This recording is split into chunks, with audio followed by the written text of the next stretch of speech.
Wala nang maraming paligoy-ligoy pa, diretso sa punto na.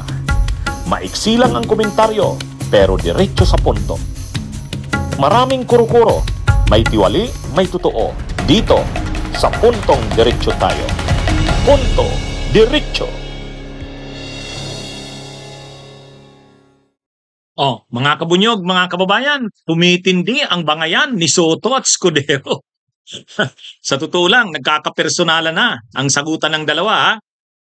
Ito ay kahit tapos na yung eleksyon ng Senate President, nanalo na si Escudero, minority floor leader na lang si Soto, pero ngayon hindi pa rin natitigil.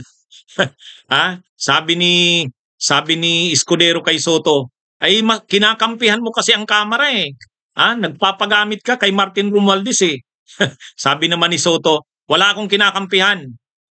Hindi totoo yan na may kinakampihan ako. Ang kinakampihan ko, pinagtatanggol ko, pinaglalaban ko, ang konstitusyon. Yan. Yan mga kabunyog.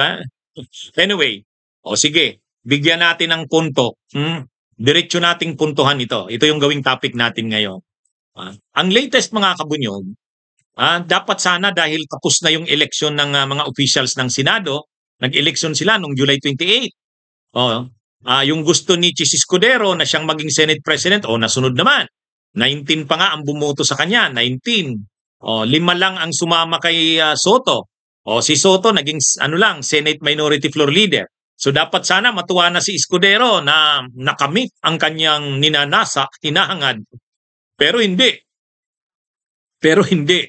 Kasi kahit nanalo na siyang Senate President, at kahit yung gusto pa nila, nung grupo nila na ma-dismiss na, hindi nga lang ma-dismiss, ma-archive ang ginamit na term, pero gano'n na rin yun. Mabasura ang impeachment ni Sara, nasunod na rin. Kumbaga kung iisipin, sunod-sunod ang tagumpay ni Chis Escudero. Naging Senate President siya, na-archive yung impeachment ni Sara. Kaya lang, hindi natatahimik si Escudero. Bakit? Kaliwat kanan ang issue sa kanya ngayon.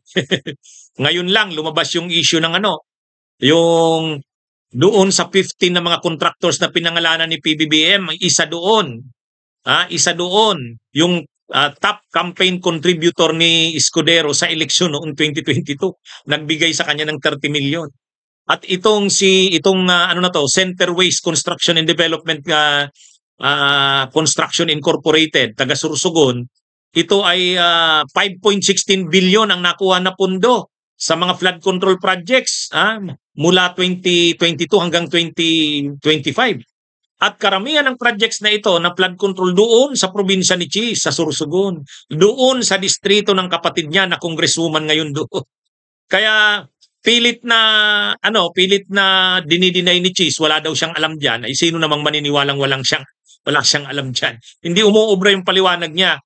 Ngayon, nagagalit si Escudero, ang tingin niya, sila Martin Romualdez ang nasa likod nito, ang Kamara daw. Ang nasa Kamara daw kasi natalo nga yung impeachment, kaya galit daw sa kanya yung mga nasa Kamara.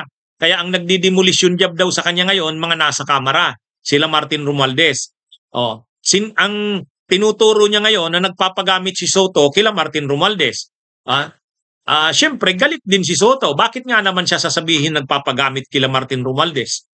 Sabi ni Soto, hindi ako nagpapagamit. Wala akong kinakampihan. Hindi ko kinakampihan ng Kamara. Ang pinaglalaban ko dito, ang konstitusyon. Yan ang kinakampihan ko. Okay? Sige, panuorin natin mga kabunyog ang balita para mas maintindihan po natin. Sina Senate President Chis Escudero at Senate Minority Leader Tito Soto sa usapin ng impeachment. Inunan ni Escudero ang sinabi ni Soto na papabura niya pag-amyenda sa saligang batas kung paninindigan ng Korte Suprema ang desisyon nitong ideklarang unconstitutional ang impeachment case laban kay Vice President Sara Duterte. Sa isang post, sinabi ni Escudero na tila kinakampihan ni Soto ang Kamara sabay gamit ng hashtag na "The Senate is not your playground".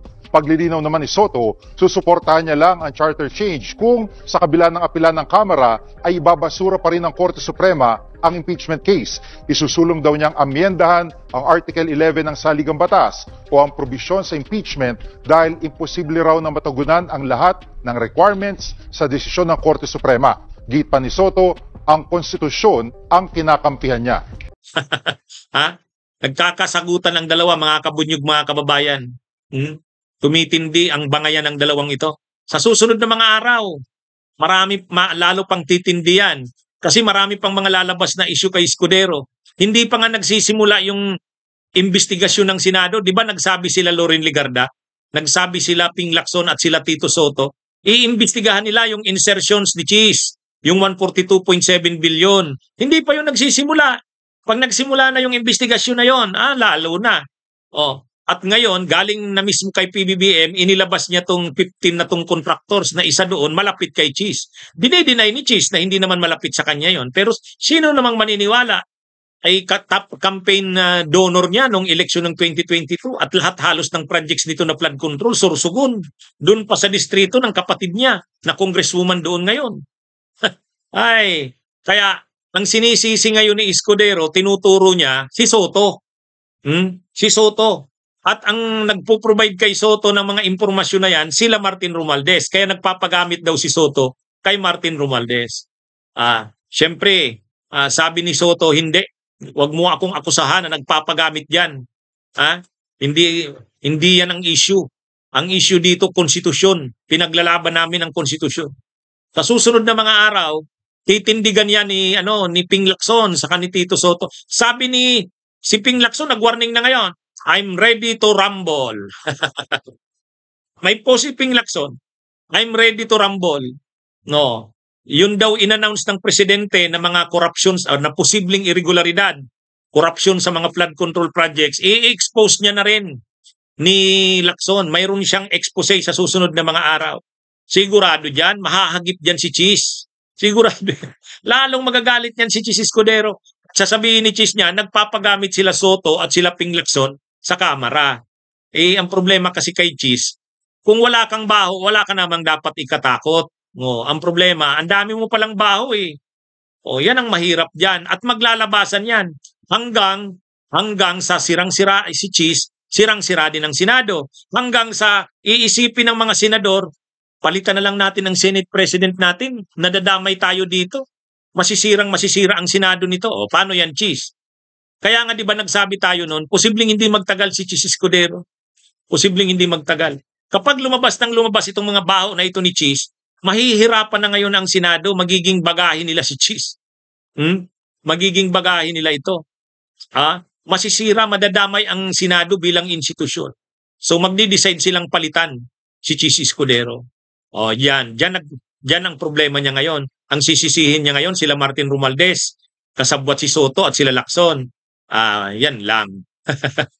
Lalong magagalit sa kanya sila Soto at Lacson. Bakit mo kami inaakusahan ng ganyan? Problema mo yan. Bakit mo kami dinadamay dyan? Anyway, ang malinaw dito, tumitindi ang bangayan ni Soto at Escudero. Nagkakapersonalan na, mga makabunyog, mga kababayan. Okay, yan po ang ating punto diretso. Mabuhay po tayo. Bunyog, halikan na kasama ka. Bunyog, kapag buklod ay may pag-asa. Luzon, Visayas, Mindanao, isa ang pananaw. Sa bagong Pilipinas ang bunyog isisigaw. Bunyog.